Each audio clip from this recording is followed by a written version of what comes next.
Israel का दोगला किरदार दुनिया के सामने आ गया। एक जानिब इसराइल की जानिब से जंग बंदी की खबरें आ रही हैं तो दूसरी जानिब गजा में इसराइली बमबारी से 11 और शाम में 2 अफराद शहीद हो गए।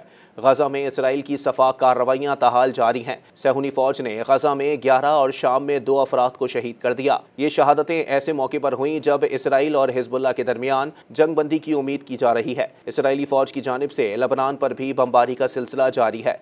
गुज़िश्ता 24 घंटों के लबनान के सरहदी इलाकों में इसराइली फौज की बमबारी से कम 31 अफराद शहीद हो गए। ये हमले ऐसे वक्त में किए गए हैं जब इसराइली काबीना के हिजबुल्लाह के साथ 60 रोज़ा जंगबंदी की मंजूरी देने की खबरें आ रही हैं। गजा की पट्टी में इसराइली फोर्सेस ने इलाके के शुमाल में 3 हमलों में 11 निहत्थे फ़लस्तीनियों को शहीद कर दिया।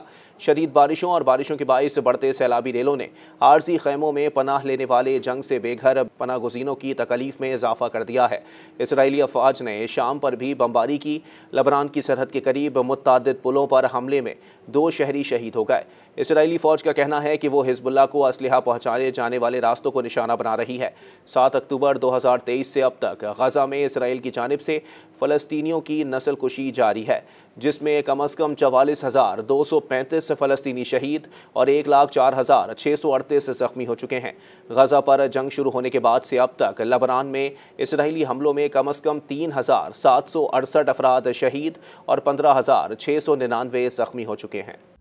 मज़ीद न्यूज़ अपडेट्स और डिजिटल स्टोरीज के लिए सब्सक्राइब करें डॉन न्यूज़ पाकिस्तान।